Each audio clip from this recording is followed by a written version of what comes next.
Hello, book lovers. Welcome to the 106th episode of Authors Love Bookstores, presented by A Mighty Blaze. My name is Kimberly Hensle Lowrance, and I am your host. For the past 2 years, I've traveled across the U.S., Canada, and Great Britain from my chair right here with my partner, Joe Moldover, to support independent bookstores and the authors who love them. We've done that by bringing you a conversation like we're having today between an author and a bookseller representing one of her favorite indie bookstores to shine a light on storytelling, creativity, and the small businesses that enrich our communities.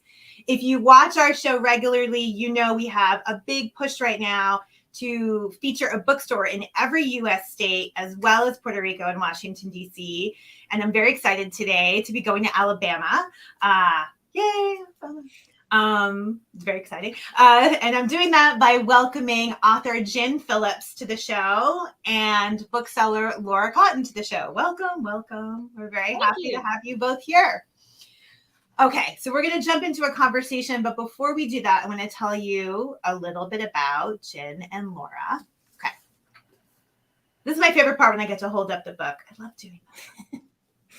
So Jyn Phillips is the author of 6 novels, and her work has been sold in 29 countries. Her debut novel, The Well and the Mine, won the 2009 Barnes & Noble Discover Award. Her novel, Fierce Kingdom, was named one of the best crime novels of 2017 by the New York Times Book Review. It was also named one of the best books of the year by NPR, Publishers Weekly, Amazon, and Kirkus. Jyn's novels have also been named as selections for Indie Next, Book of the Month, and the Junior Library Guild. Her latest release, yay, now out in paperback, is Family Law, and I'm really looking forward to discussing this today. Jyn lives with her family in Birmingham, Alabama. Laura Cotton is one of the 3 co-owners of Thank You Books, which, Laura, I have to say is now officially like my favorite bookstore name ever. Thank you very much. It just sort of represents in the bookstore name everything about books, right? This idea of gratitude. I love it. I thought it was so true. Thank you. So Thank You Books opened in 2019, and it is nestled in the heart of Birmingham's lively and growing Crestwood North neighborhood. And the bookstore has been designed to be an inclusive hub for readers and writers. Excellent. Thank you both so much for being here. To our audience, if you have questions during the broadcast for Jyn or for Laura, feel free to post a comment below and we'll get to as many as we can later on. So enough with me talking. Jyn, when we invited you, I was so excited when you said that you wanted to talk to Thank You Books. I had known about this store, even though I live very far away from Alabama. And so I was so thrilled when you said that this is a bookstore you wanted to be in conversation with. Tell us about Thank You Books. Why this store? What makes it special? How did you come to know the store? Sure. Well, first of all, thank you. I'm very excited to be on here. And it's such a fun idea, too, to get to talk about bookstores, not just books. Thank you. Well, I had been hearing that Thank You Books was going to become a store before it actually was one. I was friends with the owners, and so with great anticipation was looking forward to it. But it's pretty close to my house. I actually can walk there, although running makes a little more sense. It's kind of a long walk, and often show up there sweaty and with the dog. But it's fun. I think with a bookstore, there's something about the air you breathe in when you walk inside that you can just feel if this is your place. That's part of it, that you step in and you just breathe the good air of books and conversation. It's also really fun. I love Thank You because every single person there knows books. They have different tastes and they might steer you to a different shelf. You might get somebody who's going to really sell you on short stories and the advantages of reading them, say maybe in the summer when you don't have time to read because your kids are keeping you up too late. Or it might be somebody, Laura's given me several novels that I've really loved that I didn't know much about. That hand selling, that personal touch every time you walk through the door is so great. I'll always buy more than I need, which is maybe like the best sign of a great bookstore. It is. Filled with both joy and lack of self-control. And that you can walk there also makes it all the more dangerous. Walk or run, and it makes it all the more dangerous. Yes, no. Although it's kind of nice because then I have to carry back whatever I bought, so that's some limit at least. But still, you can probably carry a lot of books. No, you could use them as weights and really improve the run. So she can, and she does. So we appreciate it. So Laura, part of your workout routine. I love that workout routine. Go for a run with the dog, stop by the bookstore. And then do a little upper body on the way back. Perfect. I think more people would work out if that's the way every exercise regime worked out. So Laura, you and your partners opened Thank You Books in 2019. We have actually had a number of booksellers on the show who opened in 2019 or in early 2020, which obviously was a very difficult time to open a small business, especially a bookstore. So, and you're still here. And we're still here. We had no idea in December of 2019 that we were opening in a really difficult time.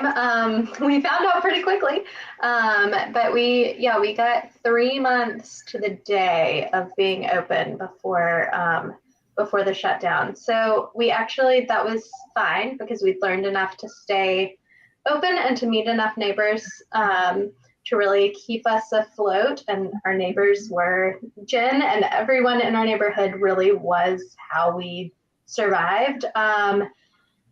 But yeah, we also were lucky enough not to think that we knew what we were doing. And so we could just change our plan every week as we had to. And here we are. Thank goodness we're not making plans week to week anymore. That has been one perk of 2022. Yes, a little bit more stability. Can you tell us how the bookstore came to be? Sure. The story is very interesting. I read a little bit about it, and I find it really fascinating. So please tell us. Yeah, back in probably 2014, 2015, my business partner, Kristen, who at the time was just a neighbor of mine, and I were always talking about how the bookstore or how the neighborhood needed a bookstore and passing ideas back and forth of who could open one in this side of downtown and in this neighborhood specifically. And we said, Liz Huey, Chip Brantley, they'll be great. They need to open a bookstore. And it just didn't happen until we realized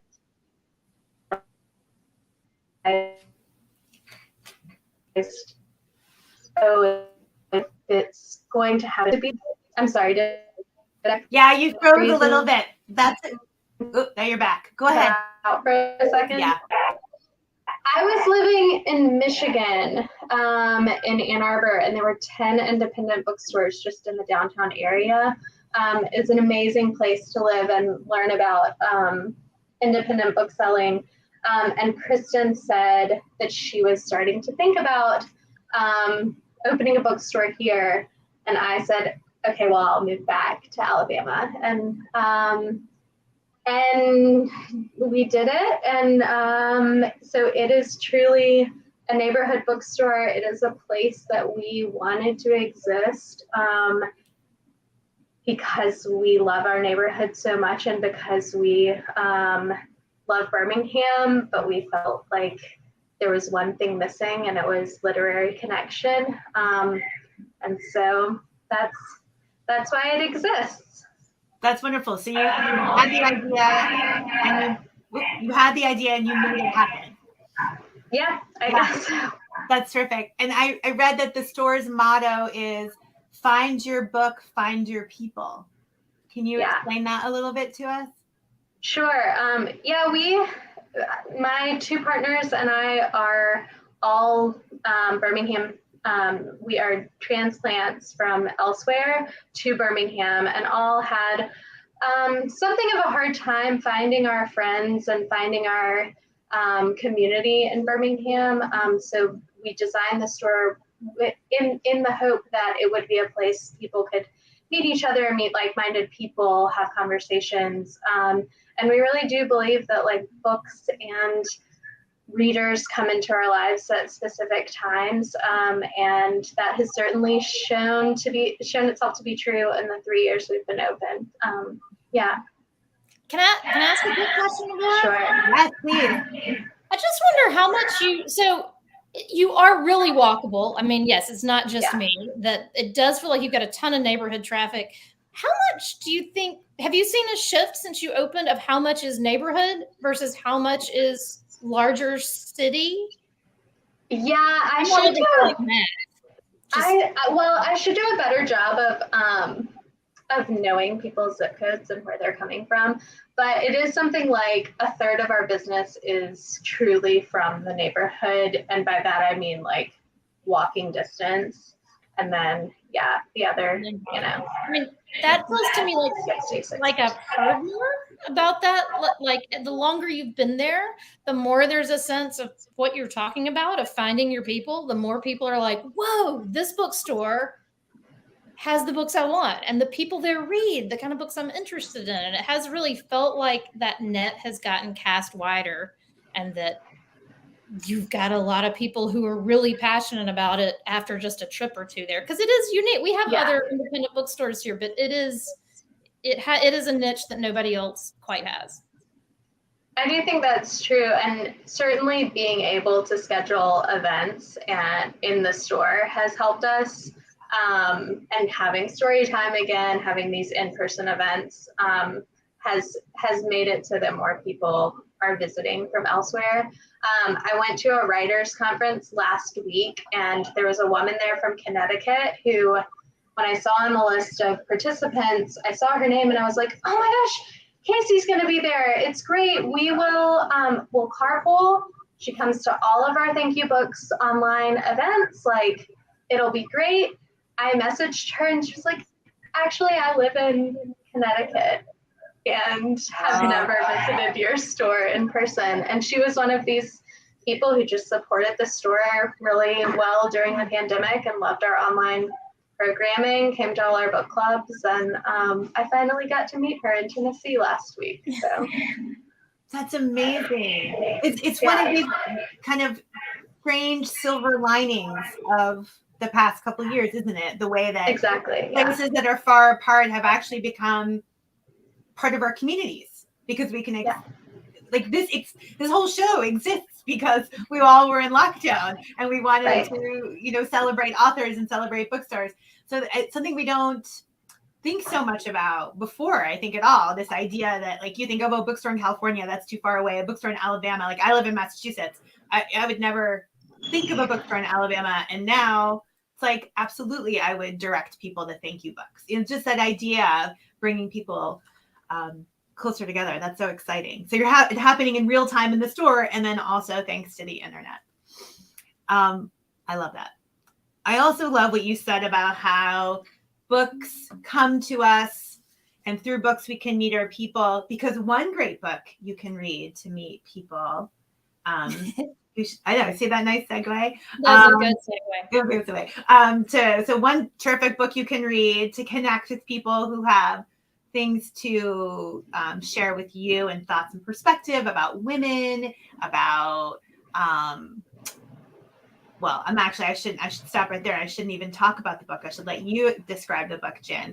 But before you do that, I want to share some of the feedback. I know our producer, Trisha, has been putting some quotes below, but the feedback about family law is terrific. So the New York Journal of Books calls Family Law a thoroughly realized, multi-layered story depicting the meaning of family, those we bring to and those we create for ourselves.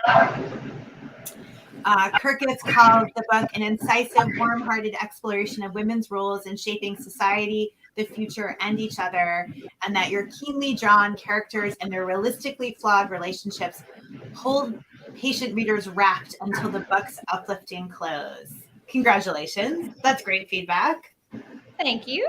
So can you tell our audience about family law? We always love to hear from authors describing their books. Sure. Tell us a little bit about. And I think that's always fun. It's always, the jacket copy always winds up being just slightly different than no, that's nice. I've just realized how many beverages, by the way, I have at the store, and I have a water, and And I'm drinking from all of them. I've just noticed. If anybody was counting, it's a lot of cups. That sounds like a writer to me. Yes, no, that's how that works. There's no wine, but later in the evening that will probably be added to the grouping of glasses. So my last book before this one dealt with motherhood in a pretty direct way, of a mother and her young son. And even while I was working on that book, I realized I was really interested in another notion of mothering, of not the mothers we're born to, but the mothers we choose. Mm-hmm. I think for a lot of us, well, maybe some of us wind up being exactly the person that our family expected us to be. For most of us, I think there's probably a gap between how we were raised and then the person we became. And I found that gap very interesting. How do you become the self that you do become? How do you decide which path you're going to take? I think for a lot of people, there's someone outside of the family. I think for a lot of girls, there are women. Those might be teachers, they may be somebody in the neighborhood, but women outside of your family who show you some different options of how to be. That was certainly the case for me. And so in family law, I go back to the time and place of my own childhood in the 80s in Montgomery, Alabama. And the two main characters are Lucia, a lawyer who's just starting to carve a name for herself at a time when it's still very rare to see a woman in the courtroom. And Rachel, a teenage girl from a family that's pretty conservative in every way. When those two meet, then suddenly Rachel sees the world as full of a lot more options than she realizes. Lucia has had plenty of threats based on her work, based on just who she is, and the fact that, and in part because she's a woman doing this job. And so as the book progresses, we see their friendship. And then when one of those threats becomes something more than a threat, everybody has some decisions to make.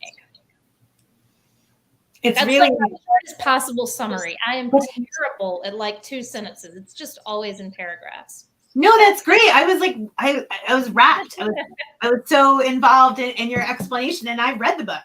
So I thought that was terrific. You know, I love the way that you describe your inspiration, and because I'm always fascinated when we have authors on the show, that moment that the book begins for them, right? Like that, the question or the spark, you know, the thing that's sort of like, oh, I want to spend time figuring out the answer to that through fiction, right? And so you're right. It's usually a question.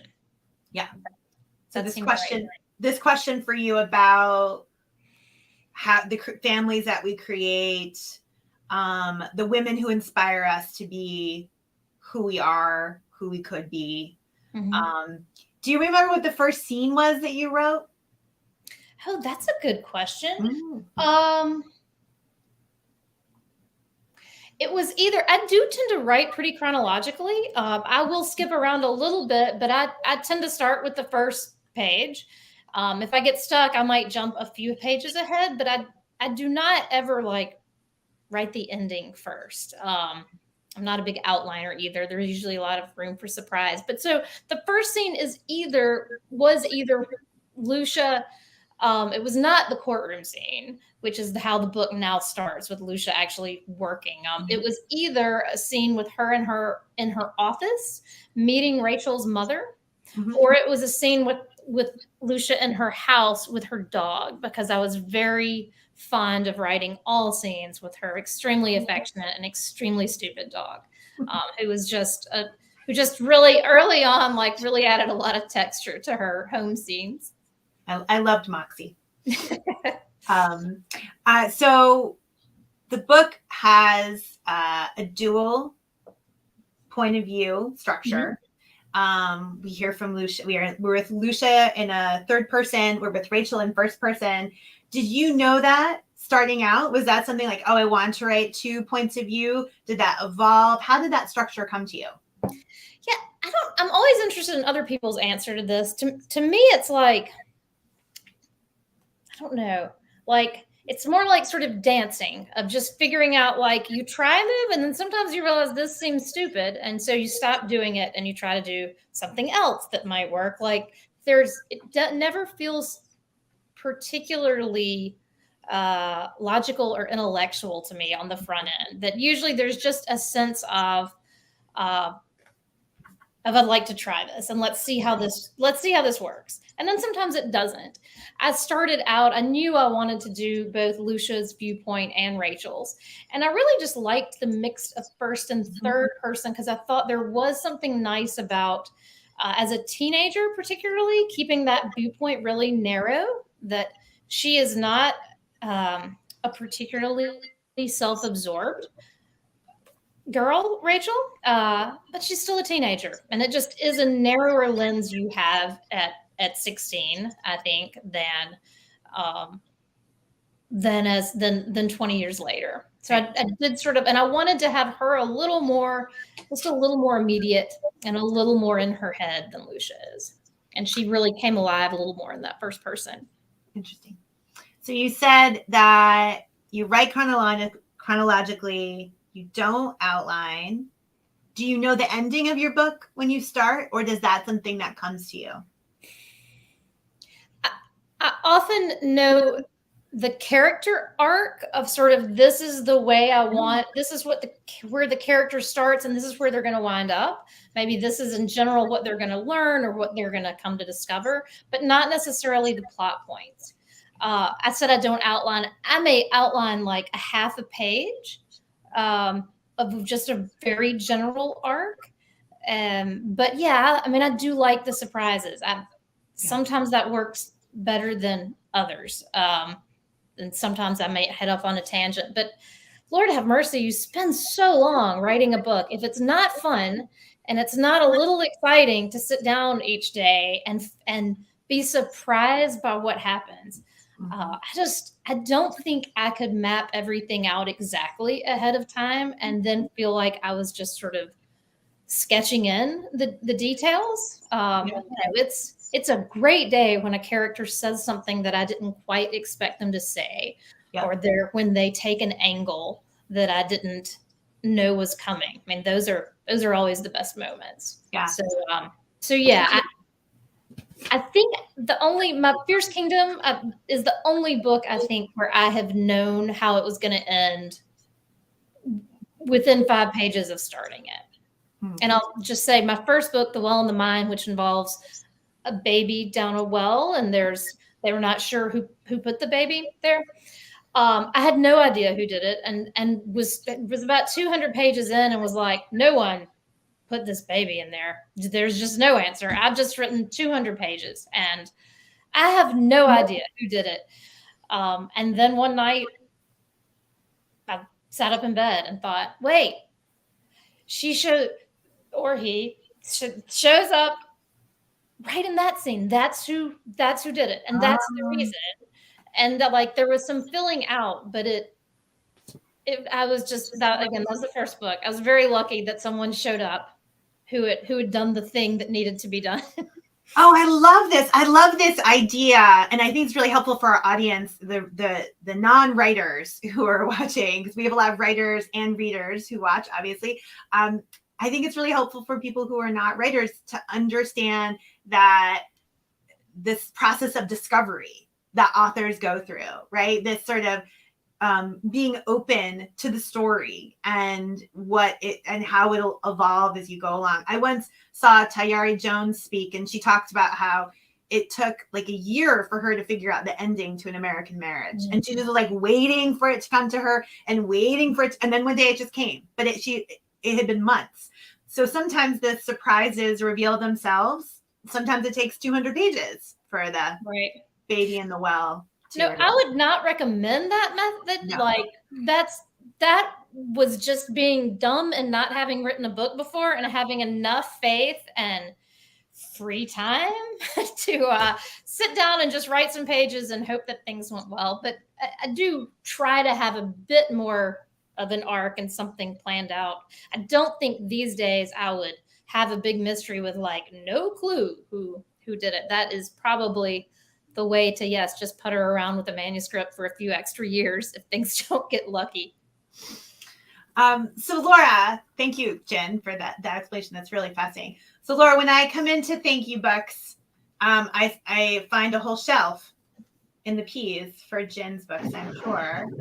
And that's just a reminder to the audience, if you want to get signed copies, you can buy them from Thank You Books. We'll put the link below. How does Thank You Books, you've been around now for almost 3 years, how does Thank You Books represent Birmingham? How do you feel that your store reflects Alabama, the literary community there? Because you said earlier that one of the reasons you wanted to establish the store was to create more of a literary hub. How has that come to be? How does it look? What does it look like now? We have a great selection of books by Alabama authors and books about Alabama, but this is kind of a silly point of pride, but one of my points of pride for the store is that we don't have a local section. We just have books by Alabama authors everywhere, and books about Alabama everywhere, and that we think of, there's this kind of old idea of like Southern fiction as being very white genre, a very like Southern Gothic genre, Flannery O'Connor and, Faulkner, and we love those books. I love Member of the Wedding, anything, Carson McCullers. Like, I love those books, but I don't think it represents the Alabama that I live in, or certainly not the Birmingham that I live in. So we have more books like, Brandon Taylor's books, and to have books like Jyn's that are contemporary, certainly telling a history of Montgomery, of Alabama, of family life in Alabama. It's really exciting to us. And my business partner is an author, Kristen Eskandrian, and so she's very involved in the writing community across the country, and brings people here all the time. Like I was saying, I was at a writers conference last week and was talking to Tarfia Faizullah, who's a poet who lives in Houston, and she is trying to just do a Southern book tour. She says, like, there are great bookstores across the South, and I don't want to go to New York. I want to go to bookstores down where I live. And so I think, we are representative of kind of a new South. I don't know if that answers your question very well, but I think our Birmingham is a really hip, fun, international city with a great music scene, a great food scene. And so, we have an incredible cookbook selection. We have had events with musicians. We had the Drive-By Truckers, a couple of them played a set for us at Seasick Records when a history of their band came out. Michelle Zahner came and signed books for Crying in H Mart. And those are all things that like are very Birmingham to me, like the music scene and the food scene. So I think that's one way that we're representative. I don't know. What do you think, Jyn? I like what you said. It is a good, you're touching on just the fact that I guarantee that almost everyone in Birmingham gets frustrated by what people think Alabama must be. And that applies to the whole South as well. That, like everywhere, it is many, many things. And that often when people sort of look at the surface of what they assume life is like in Alabama, it's very one-dimensional, like maybe their notion of Southern literature. And the store does a great job and is a great sort of focal point of how there are all these different voices from all these different perspectives, all coming to the table for a really complex place and time. And it's a good way to look at it through the lens of your store. I mean, that's the best part of indie bookstores. As we've been all over the country, like what makes them so exciting is how they represent the community, right? And the fact that you walk in and you can say, I don't know very much about Alabama. Can you help me find a book that would explain modern day Alabama? And you can say, oh, here's a great one, or here's this one or that one. And you can connect people in a way that really no one else, like no other business can, right? Like, I don't know. I'm biased, obviously. I'm a huge fan of bookstores. So I think I just think that what you do in the small business is you change the world, like one book at a time. Absolutely. Yeah. No, and it's an immediate relationship. Like I do love that part of that. You go in, and if you say, I also love A Member of the Wedding, like boom, you're done. There's like, do you know how much talking you might need to try to figure out if you have a connection? And you can do it there. And like, I also like A Member of the Wedding. That's like 8 words, and like you're connected on a deeper level there. And yeah, it's a really special thing. Find your book, find your people. So Jyn, one of the things I really loved about family law is the way that you depict so many different kinds of women. Mm-hmm. I found that part of it, like, so, and you do this on the sort of main characters, but also your secondary characters. They show me as a reader so many different kinds of ways to be a woman. Mm-hmm. You know, I think about Lucia, who is this great career woman at a time when that was unusual, about Rachel, who sort of has lots of possibility ahead of her and is trying to figure things out. I love that scene with Rachel's mother when she's making a phone call to schedule a hair appointment. And she's just like rehearsing it because it's so scary to her. Mm-hmm. And that's like another way women are another type of woman who is nervous to navigate the world. I loved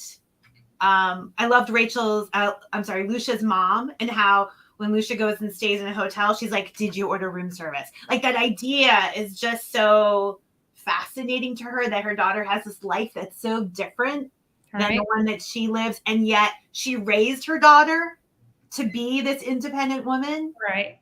I found, and then even the secondary characters, I loved Catherine Jemison, that one. There's a friend of Lucia's who comes for divorce advice, and she's a very accomplished woman who understands that she has to pretend to be a certain kind of woman to get what she wants. Mm-hmm. And there are other examples. Obviously, I can go on. I found that was such a strong and exciting part of the book. Can you talk a little bit about the sort of evolution of the characters, and how, like, did you set out to depict, was that a purposeful goal of yours to show women in so many different ways, or did that kind of evolve as the story unfolded? I mean, I think in some ways, you always hope that your book is both general and specific, and that you are depicting both women, but also, certainly for me, a lot of those women feel very rooted in the South. A lot of the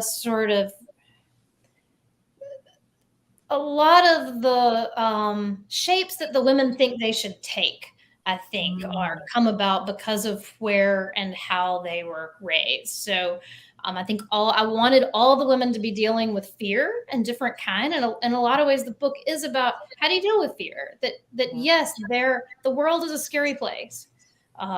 Women have some specific fears that might be different, particularly a teenage girl. That a lot of what Rachel's trying to deal with is like, what is flattering attention and what is a threat?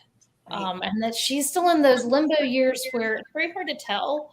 I certainly drew from plenty of women in my own family or the church I grew up in, with this notion of there's a line in the book about Lucia's mother who feels like if you stay inside the right boxes, nothing can happen to you. Mm-hmm. It's when you step out that's her way of dealing with fear. If you'll just do the right thing, nothing will happen.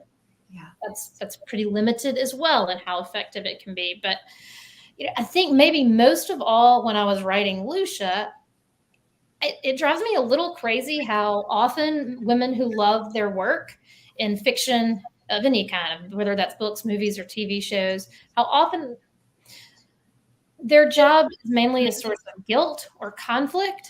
The sense of just having joy in your work and the satisfaction of knowing that you're good at it is something I think we give male characters plenty and have since the beginning of time, but less so with women. And some of that's because it is tough to balance family and work. But I also felt like it's okay to love what you do and not beat yourself up about it. And I wanted Lucia to have that. I also wanted, like she cooks. I mean, I also wanted to not have everybody fit in boxes of she can be good at her job and also cook sometimes. She can be funny and warm and that not every woman who loves her work is like, I don't know, cold or unpleasant or whatever that trope is. That I feel like I know a lot of women who are very successful at what they do, and most of them are delightful. Right. And so I really wanted to play a little with just that notion of joy and fear and sort of how you all the women in the book, I think, are trying to figure that out of how those two poles can maybe how you balance them. Oh, that's great. I also, thank you for that. I also love the details. I mean, I remember watching Heart to Heart on television that was great research to have to do. Just like, maybe I should just watch 10 episodes of Heart to Heart. Oh my gosh, that's the best research. I mean, I remember going to Kmart with my mother, like all these things, like there were so many parts of this book that I connected with. And so I love this comment that you have about how a book is both specific and general, right? Because I didn't grow up in Alabama, and yet I found parts of my childhood in this story. I think that's a great talent, right, of a book when you can connect with it, even though it's very different than maybe where you're from. I'd like to think the mother-daughter element, that difference of there's just this gap there between what my mother is trying to tell me is important, and I am starting to realize I do not agree with all those things. Hopefully that part is fairly universal, even if you don't know the icy flavors at Kmart. Okay, to our audience, remember you can purchase Family Law from Thank You Books. Link is below in the broadcast. So Laura, obviously when people come in, you're gonna, I imagine you're hand selling this book. What else is popular in the store? Or what are you reading that you're loving? What's coming out? Jyn, I'm going to come to you next to ask the same question. No, everyone should listen more to Laura because her taste. Oh gosh. So Jenny comes in and tells us what we need to be reading. So that's not even. Yeah, she's a great bookseller herself. She needs to pat herself on the back for that. I have just finished, and I wish I had my copy with me. It comes out next month. It is Jyn Lee's new novel, The Book of Goose. And it is beautiful. Another story about female friendships. This one is a little bit, Jyn's is certainly a true look at female friendships and the challenges there. And this is women who are the same age, and it's their childhood friendship and then a retrospective on that. And it is also very realistic, very sad and brutal at times. I just think it's a beautiful novel. It gives kind of a Ferrante feel. So I'll be pushing that a lot in September. And then can I just get you to repeat the title, The Book of... Sure. The Book of Goose. Goose. Okay. Yes, and it's by Jyn Lee. It comes out in September. And then this week there is a debut novel that I keep telling people about. It is called The Rabbit Hutch. It's by Tess Gunty, and it just came out yesterday. It's a really strange and smart novel. It is for people who like more experimental voices in fiction. And I thought I would not enjoy it. And then as I got just like 5 pages in, I was like, oh, wow, this is so weird. And I can't wait to see what's happening next. And then a book that just came out in paperback is Agatha of Little Neon by Claire Luchetti. And I adore that book. I think I threw it at Jyn at some point. Yeah, I was just I've read that. That's right. I adore that novel. And it just came out in paperback yesterday. So excellent. Thank you. And what are you reading? Let's see. Well, so every year my husband and I we pick one book that we read that year that the other person has to read. So my book for him this year was Sue Miller's Monogamy, which I really loved. It's like my favorite book of last year. Cannot say enough great things about it. Love that book. I've read one that reminded me a little bit of it lately was Katie Runde's The Shore. Yes. Which also sort of deals with what marriage and love and family is as by looking at the gaps it leaves behind. I thought it was beautifully written and I really loved the characters. And I don't know, now this feels sort of like kissing up now that I realize she's producing this, but on my bedside table right now is Trisha Blanchett's Herrick's End, which is great. I'm about 100 pages in and really loving it. I don't read in the summer, I've realized, because I have an 11-year-old who's now staying up as late as I do, which has been a real problem with reading. That is normally sort of 10 p.m. till midnight's usually my reading time. Yeah. And it's gone. It's spent on like Phineas and Ferb now. So it's not a great trade, but yes, I think that sums up my whole reading for the last month or so. Well, we are huge fans of Trisha's book, Herrick's End, and the link is below. I'm a little biased because she's my friend, but it's a fabulous book. And then we also had Katie Runde on the show a couple weeks ago. So you can check out that interview on Facebook or Twitter or YouTube. She's wonderful. And that's a great book. And we want everyone, of course, to read Family Law. And we'll put links below to all of Jyn's books. You can buy them again from Thank You Books. Jyn, what are you working on now? I hope there's another book percolating. Yeah, I think the next one is so let's see, I'll do this like an exclamation point summary. It's set in Gatlinburg. It's got a road trip and a 90-year-old woman and her caretaker and a man planning murder. Ooh, and a roller coaster. Okay. That's my new process of doing summaries. I'm just gonna bullet points. But no, I hope my first draft will be done with that in the next few weeks. Wow, that sounds terrific. Congratulations and good luck. I can't wait to hear more about that. We're coming to the end of our time together, which I'm disappointed about. I really enjoyed speaking with you both. Thank you so much for being with us today. Traditionally, our last question goes to the bookseller. So, Laura, for you, please finish this sentence for us. Running a successful bookstore is part hard work, part luck, and part what else? Oh gosh, I'm so cheesy. The first thing that came to mind was love. But I think listening is probably a better answer. Love and listening. I like them both. The first thing that came to my mind was bourbon. Yeah, there's been a considerable amount of bourbon. I was gonna keep it PG and say LaCroix, but yes, all three. We'll say love, listening, and LaCroix. Love it. Maybe bourbon too. Maybe bourbon. Thank you. That's a great answer. We've asked. I mean, all the answers we get are terrific, but we've asked this a lot, and we've heard everything from pizza to community to money. We've heard them all. So, love, listening, and LaCroix. Wonderful. LaCroix. Good answer. Good answer.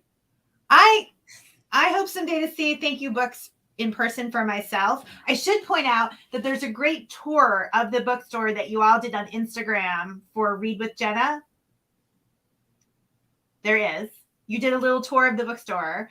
I found it on your Instagram page. And so we'll put that below too. So if people want to see the store and walk through it themselves, you can do that. You should totally do it, everybody. And if you're headed to Alabama, a pit stop, obviously in Birmingham to Thank You Books is now a must. And you can pick up Family Law there or order it online. Thank you both so much for being with us today. We really appreciate your time and getting a chance to talk with you about the bookstore and your work, Jyn.